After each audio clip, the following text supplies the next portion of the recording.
नयनं मधुरं हसितं मधुरं हृदयं मधुरं गमनं मधुरं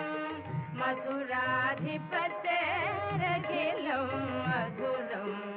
वचनं मधुरं चरितं मधुरं वचनं मधुरं वलितं मधुरं वचनं मधुरं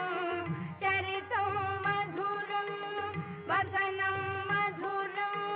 वलितं मधुरं चलितं मधुरं भ्रमितं